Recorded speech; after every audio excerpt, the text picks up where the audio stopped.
Is it visible? Yes, sir. Okay, dear participants, we are just going to start this 3-day workshop on statistics and data science, which and in this lecture I will just brief about all the concepts of Python. And my first question, that why learn Python for data science? Python is a general purpose interactive object oriented and high level programming language. It was created by Godot van Rossum during 1985 to 1990. Like Perl, Python source code is also available under the GNU General Public License GPL we say. Python is a must for students and working professionals to become a great software engineer, especially when they are working in web development domain. Some of the key advantages of learning Python I can share that it is interpreted. Python is processed at running by the interpreter. You do not need to compile your program before executing it. This is similar to Perl and PHP. It is also interactive. You can actually sit at a Python prompt and interact with the interpreter directly to write your programs. Python is also object oriented. It supports object oriented style or technique of programming that encapsulates code within object. Python is a beginner's language, I can say. Python is a great language of the beginner level programmers and supports the develop. Uh, it supports the development of a wide range of applications, from simple text processing to www browsers to games. The main characteristics of Python, I am just before this slide of the Python for data science, I just want to share my personal views that this supports functional and structured programming method as well as OOP. It can be used as a scripting language or can be compiled to bytecode for building large applications. It also provides very high level dynamic data types and supports dynamic type checking. It supports automatic garbage collection. It can be easily integrated with C, C++, COMP, ActiveX, Corba, and Java. Now, in this slide, I just want to have, I am saying that these are the importance of Python for data science. Number one is simplicity. When talking about Python's popularity in both the programming and data science community, the first thing that comes to mind is its simplicity. The second in library, there is one for every need. While Python's simplicity makes it the first choice for many, its assortment of fantastic libraries make it all the more appealing to data science professionals. Over the years, Python has been made richer with the inclusion of libraries that enhance its functionality ever further. Scalability. Unlike other programming languages such as R, Python excels when it comes to scalability. It is also faster than the languages what I have observed, that like MATLAB and Stata. It facilitates scale because it given data scientists flexibility and multiple ways to approach different problems. Then enterprise application integration. Python is an excellent tool for enterprise application integration. EAI. As we mentioned in the last minute, Python is highly embeddable in applications, even though written in other programming languages. The four and the most what I want to share is the community. There is always someone to rely on. So for better or worse, the Python community will always be there for you. There is a no issue, no problem, or no question that won't be solved or answered by Python volunteers. All you need to do is ask. This is one of the most commendable features of the open source community, that they are always open to discussions. Data scientists demand in industry. The expert at IBM predicted 28% increase in demand for the scientist by the end of this year 2020. And you can just see that according to Indeed, the average salary for data scientist is 127,918. This is the estimated in dollars. So therefore, this is the very important. Before we just brief out the timeline of Python for data science, I just want to share my personal views or experiences that before we explore how to learn Python for data science, we should briefly answer why you should learn Python in the first place. I would like to say in short that understanding Python is one of the valuable skills needed for a data science career. Python is the programming language of choice for data science. Data science experts expect this trend to continue with increasing development in the Python ecosystem.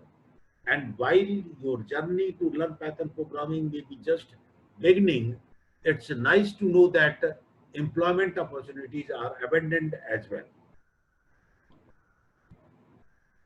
So far as this timeline of, though it was developed in 1985, as I told earlier, but from 2016, it overtook R on Kaggle, which is the premier platform for data science competitions. And in 2017, it overtook R on KD Nuggets, annual poll of data scientists most used to. And 66% of data scientists reported using Python daily, making it the number one in 2018 language for analytics professionals. So the future is bright for data science. And Python is just one piece of I can say the one piece of the proverbial pie. Fortunately, learning Python and other programming fundamentals is as attainable as ever. I will show what I learned during my 5-6 years of dealing with this Python since 2015. I will just describe the 5 very simple interests, the goal steps that can be achieved, or the goal can be achieved. But remember, here I'm giving a warning. Just because the steps are simple doesn't mean you won't have to put in the work. If you apply yourself and dedicate meaningful time to learning Python, you have the potential to not only pick up a new skill, but potentially bring your career to new level. The roadmap for learning Python for data science, in my view, these are the 5 steps. The first step is the learn Python fundamentals. Here I would like to suggest that one of the important tools you should start using early in your journey is Jupyter Notebook, which comes packaged with Python libraries to help you learn these 2 things. I would suggest to join a community. By joining a community, you will put yourself around like-minded people and increase your opportunities for employment. Create a Kaggle account, join a local meetup group, and participate in data quest members only Slack discussion with current students. One more thing, that try the command line interface. What is CLI, command line interface? The command line interface lets you run scripts more quickly, allowing you to test programmers faster and work with more data. The second step is practice mini Python projects. I truly believe in hands-on learning, you may be surprised by how soon you will be ready to build small Python projects. You should try programming things like calculators for an online game, or a program that fetches the weather from Google in your city. Building mini projects like these will help you learn Python. Programming projects like these are standard for all languages and a great way to solidify your understanding of the basics. You should start to build your experience with APIs and begin with web scraping. Beyond helping you learn Python programming, web scraping will be useful for you in gathering data later. You can enhance your coursework and find answers to the Python programming challenges you encounter. Read guidebooks, blog posts, and even other people's open source code to learn Python and data science best practices and get new ideas. Here, I would like to suggest, which I am recalling, that an automate that boring stuff with the Python by AI Safeguard which is an excellent and entertaining resource. Also, work with the databases using SQL, which is used to talk databases to alter, edit, and recognize information. SQL is actually a staple in the data science community, as 40% of the data scientists report consistently using it. The third step is learn Python data science libraries. Unlike some other programming languages, in Python, there is generally a best way of doing something. The three best and most important Python libraries for data science are NumPy, Pandas, and Matplotlib. NumPy and Pandas are great for exploring and playing with data, while Matplotlib is a data visualization library that makes graphs like you do find in Excel and or Google Sheets, etc. Python has also a rich community of experts who are eager to help you learn Python.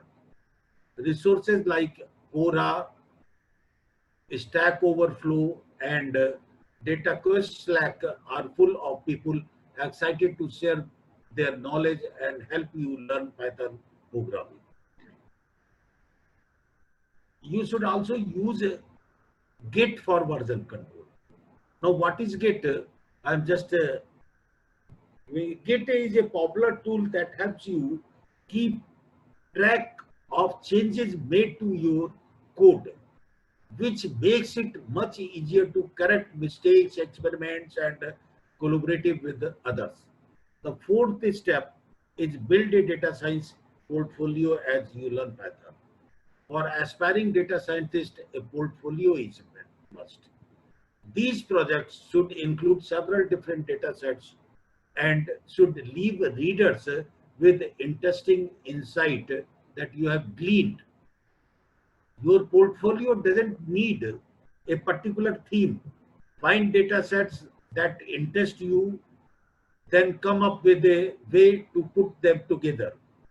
Displaying projects like these gives fellow data scientists something to collaborate on and shows future employers that you have truly taken the time to learn Python and other important programming skills.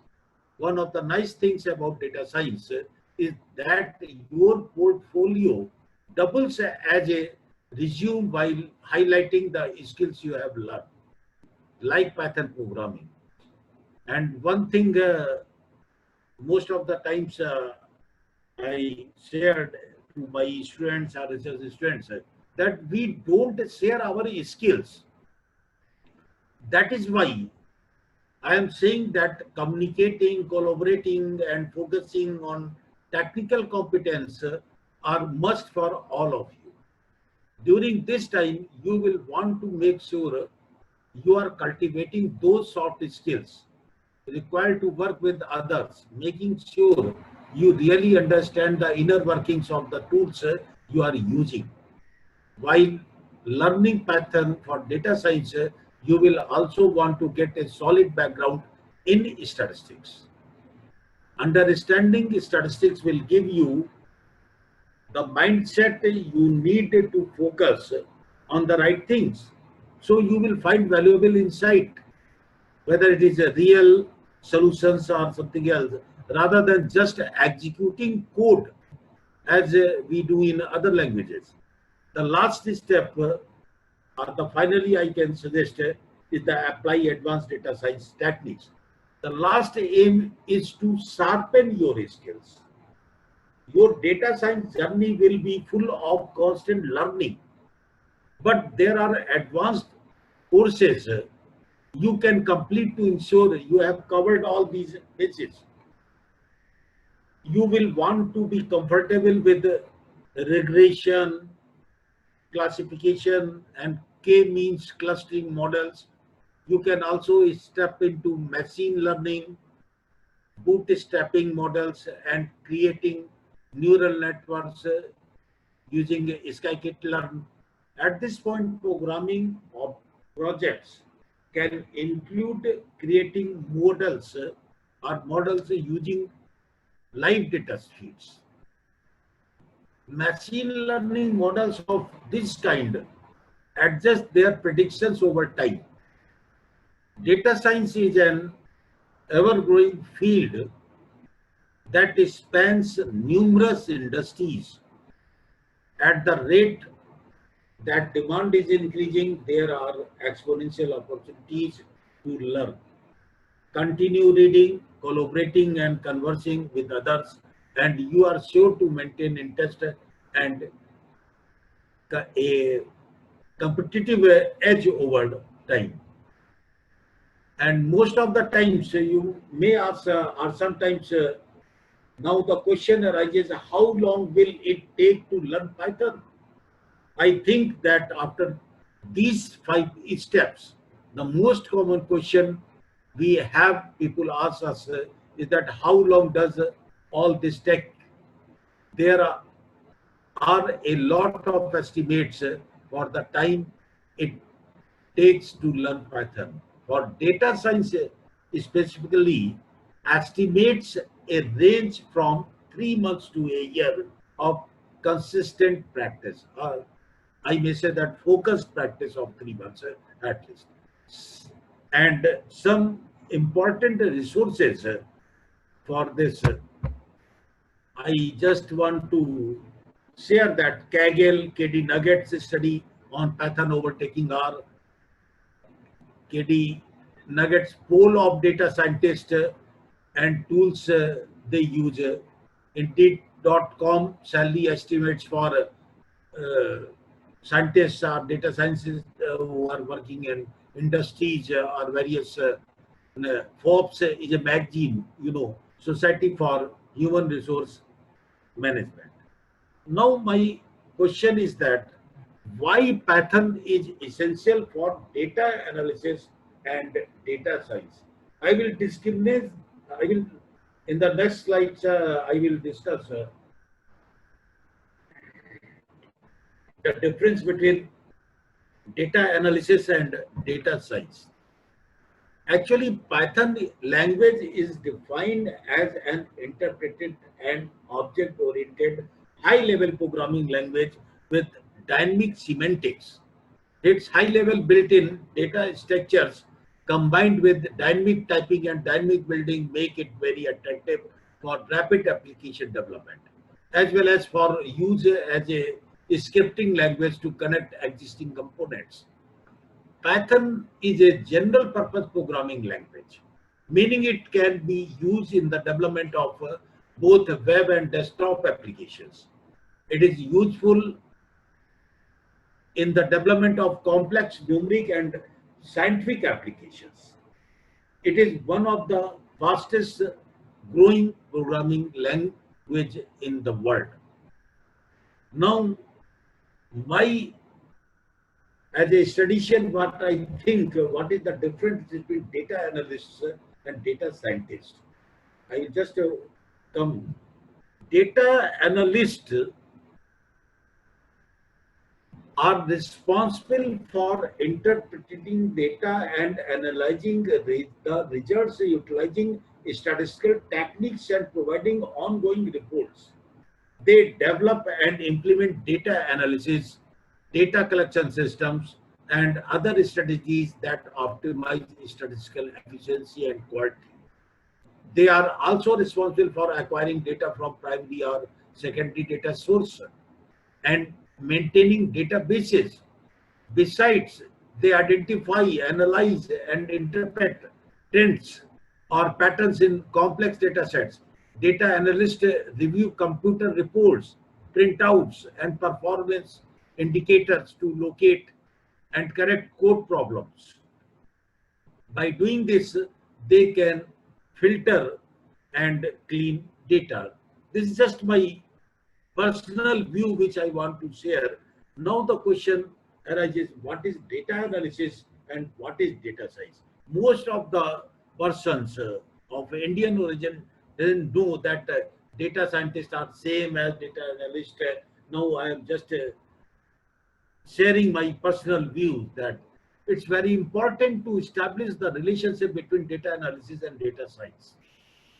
Since the data science also tends to benefit greatly from the programming language. In other words, many of the regions Python is useful for data science and also end up being regions why it is suitable for data analysis. The main difference between a data analyst and a data scientist is that the former creates meaningful insight from known data, while the latter deals more with the hypotheticals. That is the meaning that we say that what ifs. Data analysts handle the day-to-day using data to answer questions presented to them, while data scientists try to predict the future and frame those predictions in new questions. Data analysts focus on the here and now, while data scientists extrapolate what might be. Both professions require knowledge of software engineering, competent communication skills, basic math knowledge, and understanding of algorithms. Furthermore, both professions require knowledge of programming language such as R, SQL, and of course Python. Now, I am just giving you the 4 important properties of this. Why is Python essential for data analysis? Number 1, it is flexible. If you want to try something creative that is never done before, then Python is perfect for you. It is ideal for developers who want to script applications and websites. Number 2, it is easy to learn. Python is an ideal tool for beginning programmers. Python offers programmers the advantage of using fewer lines of code to accomplish tasks than one needs when using older languages. I am not criticizing those languages, but what I saw in using various type of codes in different languages. That's why I am saying them. In other words, you spend more time playing with it and less time dealing with code. The third one is that very interesting, no money you can spend. It's open source. Python is open source, which means it is free and uses a community-based model for development. Python is designed to run on Windows and Linux environments.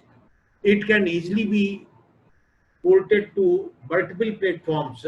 There are many open source Python libraries such as data manipulation, data visualization, statistics, mathematics, machine learning, NLP, natural language process, and the last properties which I want to share, that it is well supported.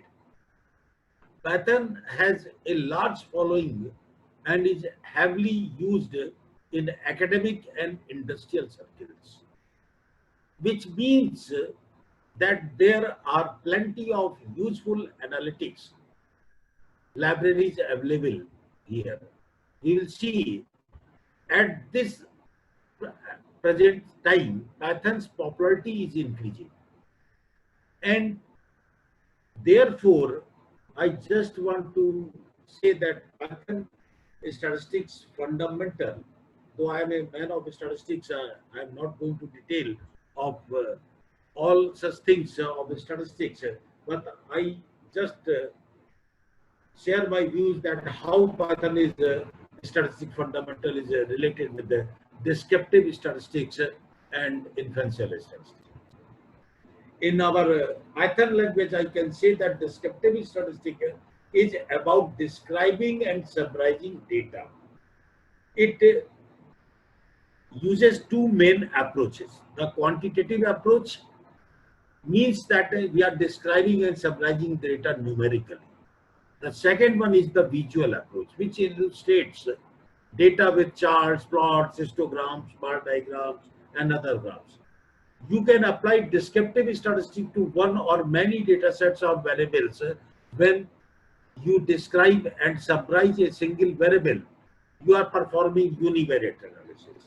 When you search for a statistical relationships among a pair of variables, you are doing a bivariate analysis, or sometimes if you are having more than variable, then we taught in we teach in our statistical institute multivariate. That is, we are concerned with multiple variables at a time. Then I am not going to detail of all such statistics, but so far as this Python is concerned, we should concentrate on this center tendency variability or joint variability. The center tendency tells you about the centers of the data useful measures, which include the mean, median, mode you might have studied at high school and intermediate level. Center tendency are harmonic mean, geometric mean.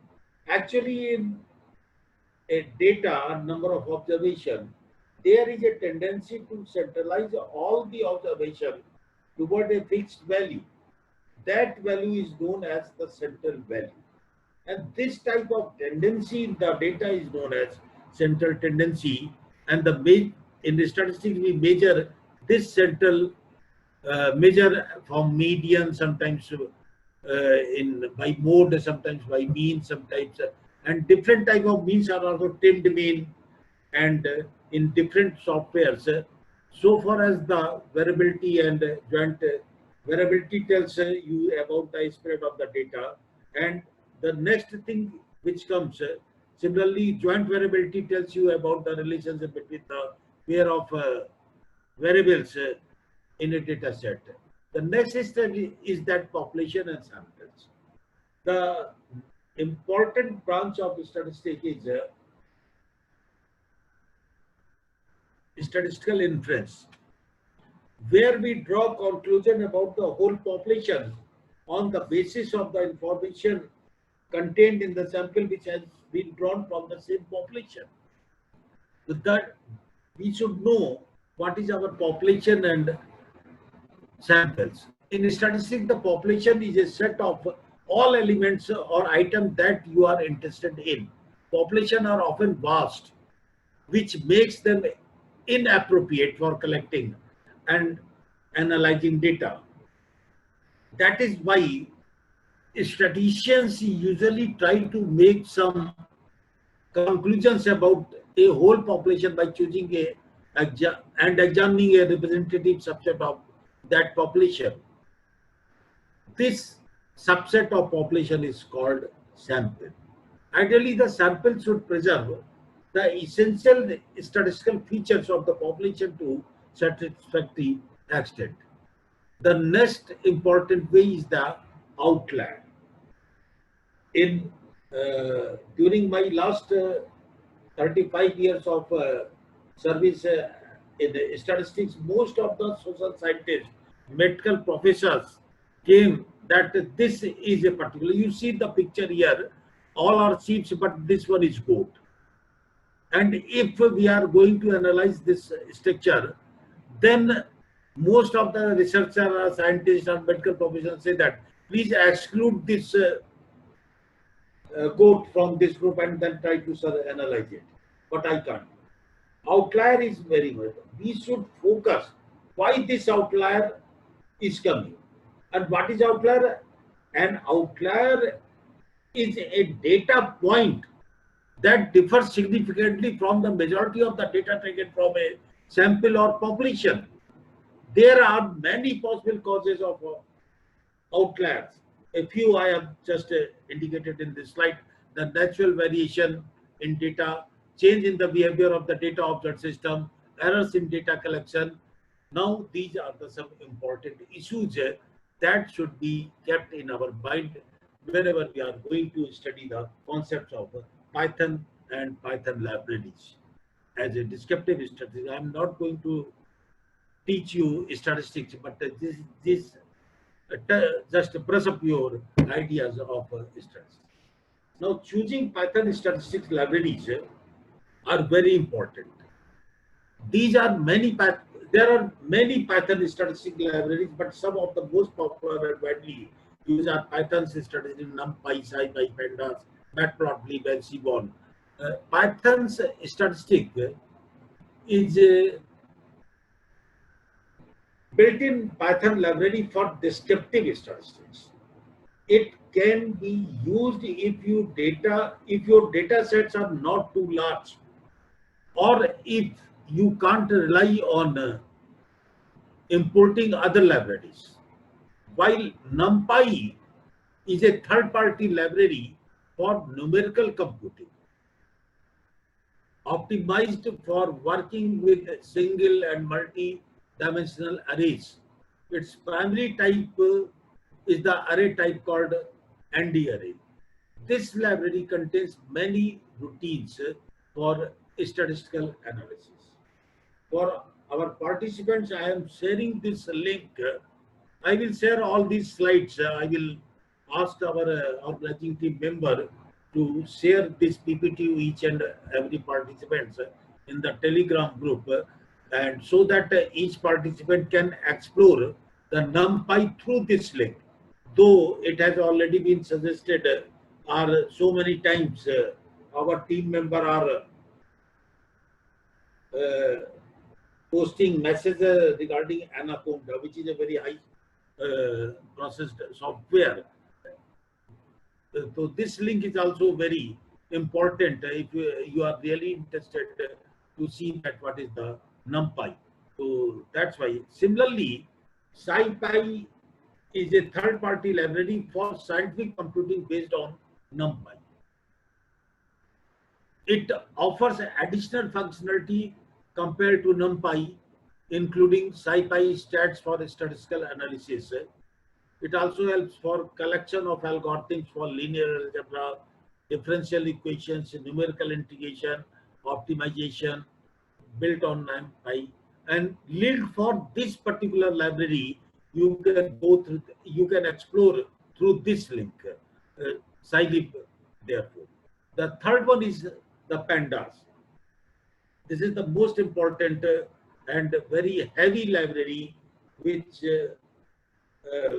in the general laptop either of Mac or of Windows, this has a very heavy structure. Therefore, the processor will not work if your laptop is of older version. So this Python is a third-party library for numerical computing based on NumPy.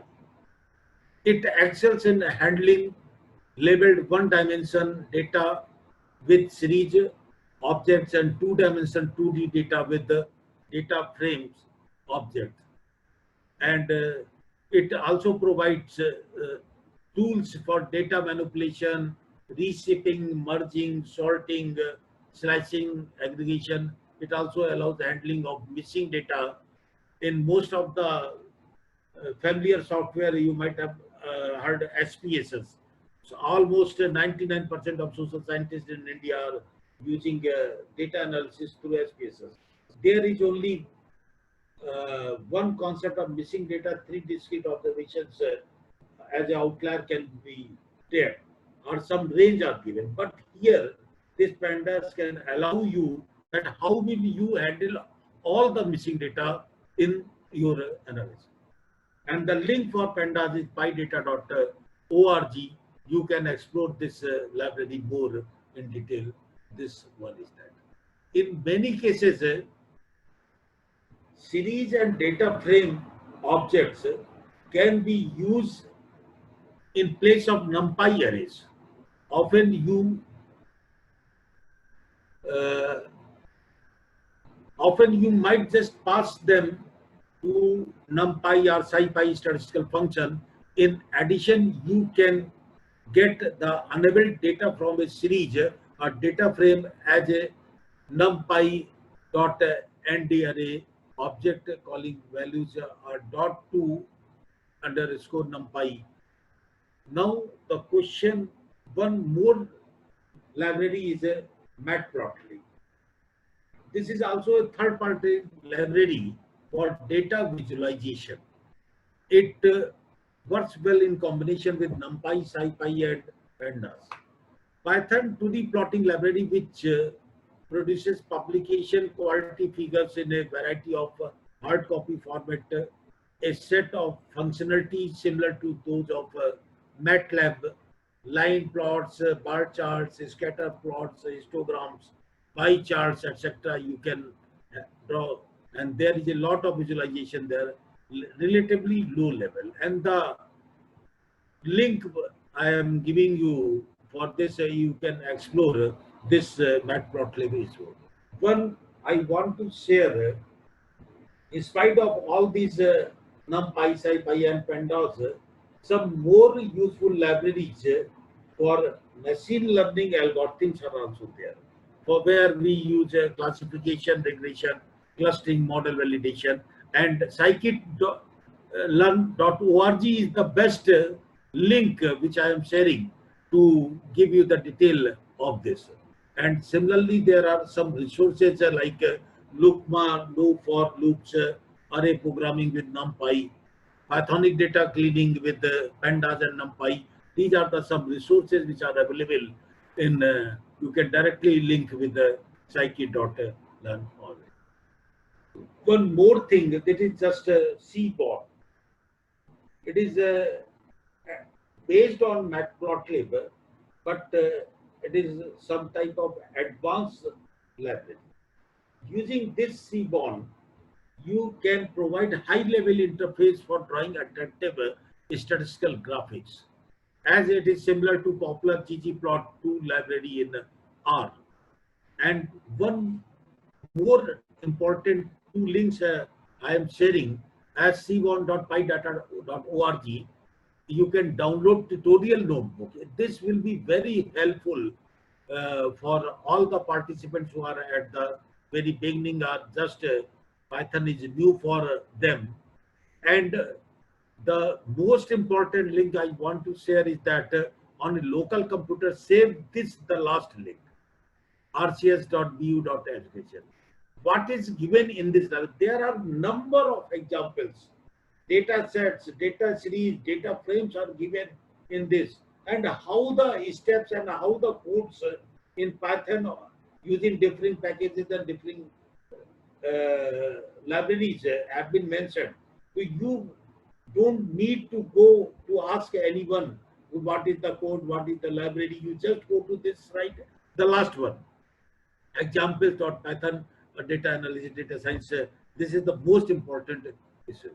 Now for calculating descriptive statistics, there are certain packages which are very important for us. Just you can import math, import a statistic, import numpy as np, import scipy, import pandas. These are the some packages when you are doing this thing. For example, the array of these numbers, observations 8.01, I have given this x, and then x underscore with nan. What is nan? Not a number. Not a number means that there is some alpha type of number is there, and then xy. So if we apply such type of codes, then ultimately what we can have, we are a set of observations in this array, x is equal to the, and now 8.01, 2.5, then nan is it. This and nan is what? Not a number, because it comes from the math.nan. So this is the way that how we have a very simple codes in our Python packages of math, statistics, numpy, or scipy. And these are the some measures of central tendency, mean, weighted mean, geometric mean. I will show you that how we have, I have written the codes for this like this. Mean is, suppose I have 5 numbers, 1, 2.5, 4, 8, and 28. You can see that the mean will comes out to be 8.7. And through matplotlib, we can visualize this structure like the green dots represents the observations in the numerator, and this vertical red dotted line indicate the mean in our graphical representation. And you see the code. This mean underscore is some x upon, as if we do oblique len x. Len x is actually function. It is not a code. So therefore, you just write 2 code like this, and then you will get directly 8.7. So this is the way that if nan value is there, and then how we can calculate the mean in a very simple 2 lines, whereas in other languages we have to write basic, COBOL, and C++. Number of lines are there. I'm just showing, and in the next speaker in the second session, he will demonstrate how these codes can be explored in the console of this. I will do one more exercise. You can get like this. Statistics have mean that frame mean is there. These are the different codes which I have written for you. I will share this all slides. The second one comes out to be the weighted mean, when we give the weights to the different values of the variable or in the discrete sets or in data frames. That's why we can have. Suppose here you see that our array is like 8.01, 2.54, 28. And what are the weights which we have to provide it?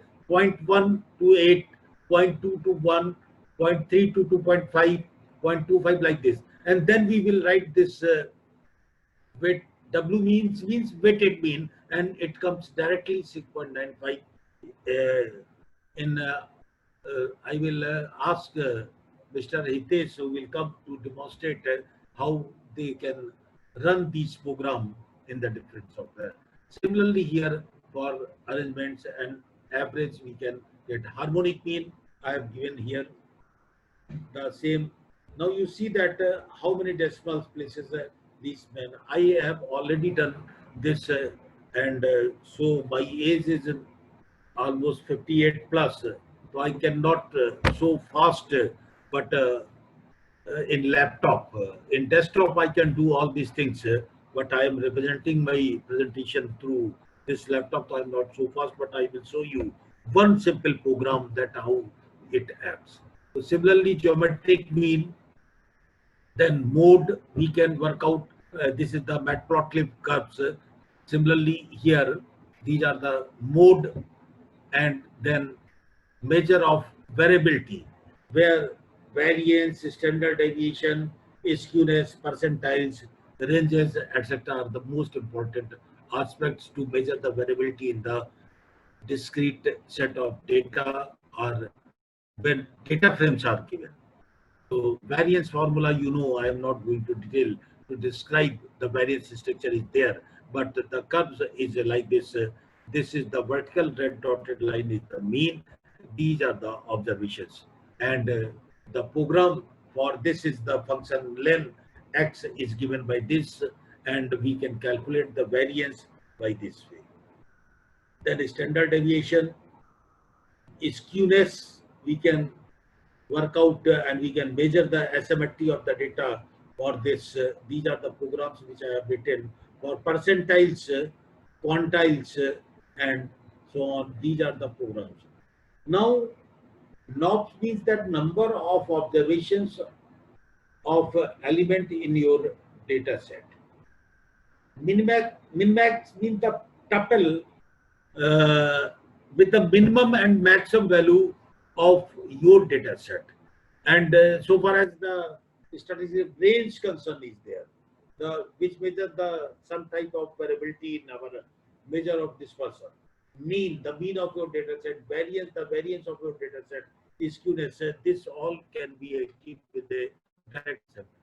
So this I have calculated. Count is 9.0, mean, standard deviation, min, max 25% per quartile, first quartile, third quartile, second quartile, maximum, and data type is there. Then the most important jointly related variables we work out in the statistics, the correlation coefficient. And you know that if one variable is increasing, other is also increasing, that is positive correlation. If one is increasing, other is decreasing, the negative. And for weak correlation, if there is no such a apparent relationship and it is like in the middle one curve, so therefore we can have this thing. The most interesting analysis I want to share that this Python libraries first work out the covariance. It we cannot directly compute the correlation. How I will write the code, I will just show you in the next slide. It first calculate the covariance. Where I was at the beginning, 5 years ago, I was surprised that how this correlation comes out to be 19.95. Then later on, I could understand that it is nothing but covariance. So therefore, it first gives the, for this array, this is the 19.95, and this is the arrangements, as you know, that is given. And now this is again the covariance between x and y, which is coming to be 19.95. And the interpretation of general statistics say that if r is greater than 0, which indicates positive correlation, r is less than 0, negative, r is equal to 1, perfect positive, r is equal to -1, perfect negative, r is equal to 0 means that r is around 0, like this. Now after this, we work out the importance of this. This Python libraries gives us the structure of covariance as well as the correlation coefficient, but none of the other softwares gives covariance. So we can interpret the joint relationship between the two variables by the concepts of covariance values as well as the correlation coefficient. And now data working with the two data sets, CSV files are there, Excel, Calc, and Google spreadsheet database tables are there. We can have these codes which and for matplotlib visualizing data, we can have pie charts, bar diagrams, box plots, heat maps, XY plots. These are the we can have. The last, I think it is 3:15, so I'm just finishing within 5 minutes. but I will want to share that use Python statistic for most important Python statistic function. Use NumPy to handle arrays efficiently, and use SciPy for additional Python statistics routine for NumPy arrays. These are the some remarks which I want to share to each and every participant who is participating in this workshop. And use always pandas to work with the level data sets. These are the restrictions, and matplotlib to visualize data with the plots and charts instruments. These are the things which I want to share. All these things very important. One thing I want to share to all of my participants and dear colleagues who are from my department. They are using a very Mac laptop and very high profile laptops, and they are unable to upload their Anaconda, which our team members Sasank and Shivangi and Meghna Safi have been posting in the Telegram group. They are unable to.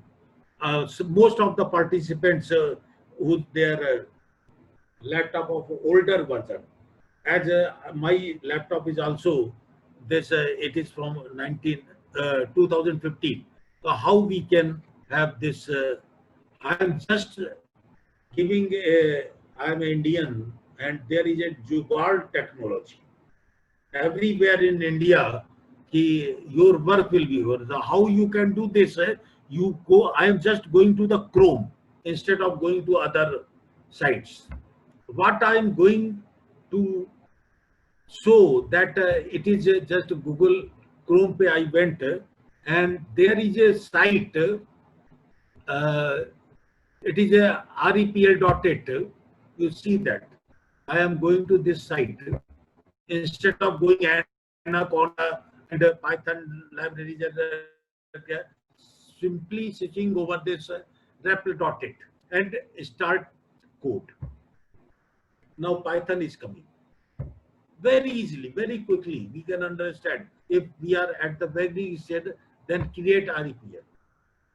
Now see that here the console is given are coming. How we can write this? Suppose I am writing this 2.3, like here in the console I am writing this x is equal to 2.4 comma 56.78 comma 67 comma 7.56 comma 67. Suppose these are the, so I have written this.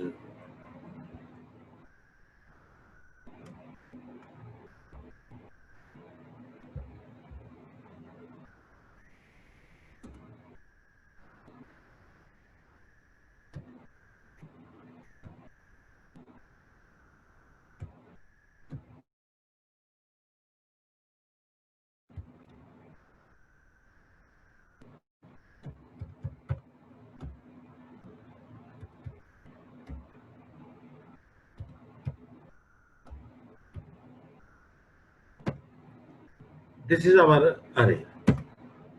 Then I want to mean of these observations. Then what I will write this. This I'm coding the x mean x underscore is equal to sum x then divided by len x.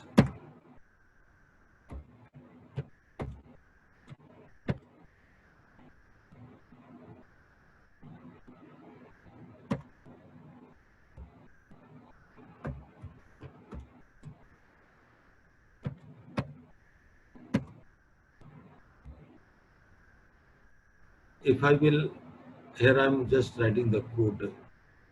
जो क्या कहते हैं this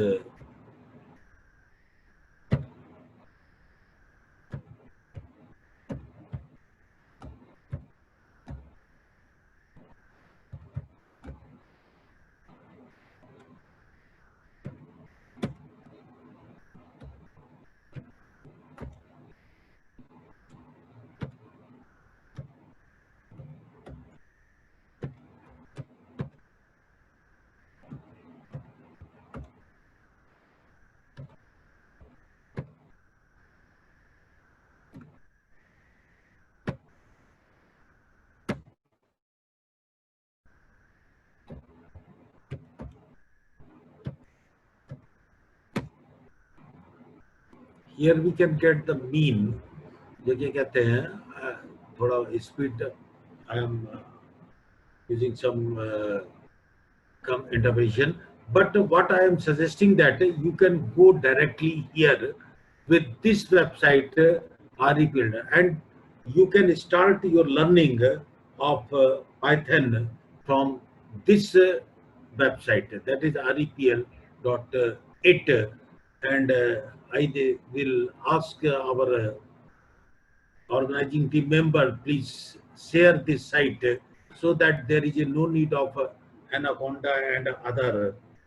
They can directly go to this site and run their programs. And this is the interesting thing which I can share there. So I think it is 3:20. So these are the points which I want to share to all of my participants as a remark. And at the last, there is some technical repl.it. You can go through that. If you are not able to download heavy Anaconda and other libraries, NumPy, SciPy, Pandas, etc., because these are very heavy. Pandas is very heavy libraries, and if you will download your laptop, then the processor will not work, and that will become very sorry.